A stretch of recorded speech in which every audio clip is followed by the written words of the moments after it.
queue for a bus.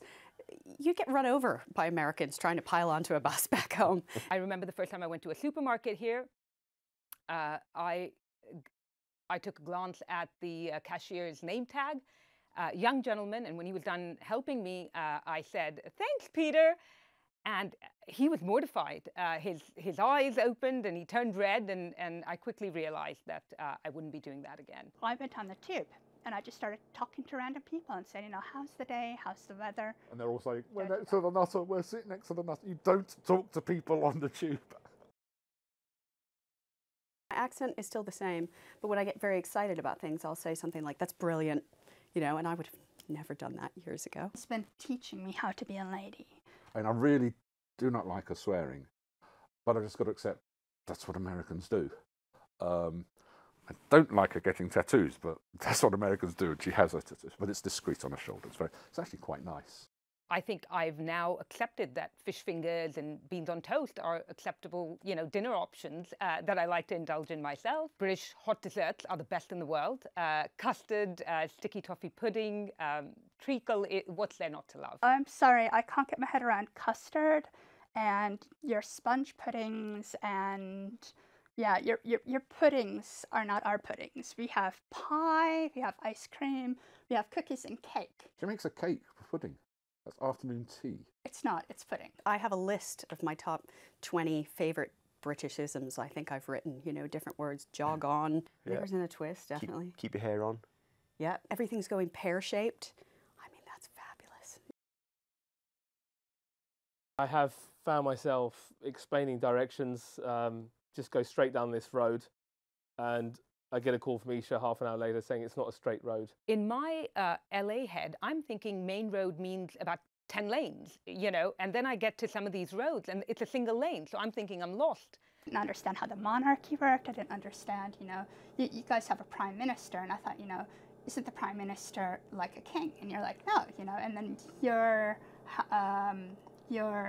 what's the... House of Commons and House of Lords. House of Lords, yeah. See, we still have that, right? I think I definitely recommend Prince Harry take plenty of time to explain the basic rules of some of the key British sports, cricket, rugby, maybe even darts, to save some unnecessary explanations during the middle of the game.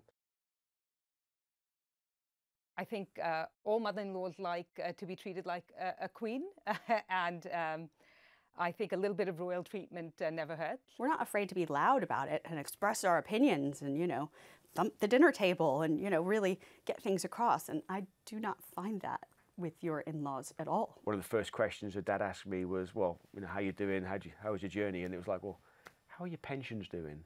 So it was kind of straight to the point, So it was...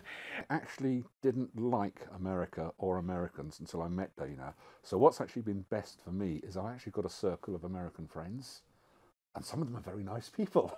And I think overall, a little bit of tact, a lot of patience, and a little bit of alcohol is the recipe for success. I go through bouts of homesickness. I'd say probably quarterly. At least, yeah, at least. So. Yeah. You blink your eye and it's 10 years, and the family that you were surrounded with are almost like strangers. Mom sends me things from home all the time. The first thing you do is smell the package because it smells like Mum and Dad's home. So it's kind of like the little pang of pang of home. Nostalgia. Yeah. Absolutely accept the weather. I think if you try and fight it, the weather's going to win and you're going to lose. It's very temperate all the time, but it can be grey skies for weeks. What do you describe it as? Living in a Tupperware box? But what happens is I go onto any of a number of websites and I book us a trip to Morocco for 4 days, or I book us a trip to Spain. He is really a Prince Charming, It's been Americans think of English gentlemen, and especially like in the media and stuff, that's what Mark is, He is the Hugh Grant, he is the Benedict Cumberbatch. I absolutely love the dry sense of humour. It's taken me some time to get used to that. I think there's certainly an element of the positive American spirit that I've absorbed over the years. Let's say I think I've loosened my stiff British upper lip. You have a whole different culture. And you have to work on maintaining the family relationships as well. So it is a special relationship because it works on more levels than usual, which makes it, I think, a deeper, and more meaningful relationship. I would agree.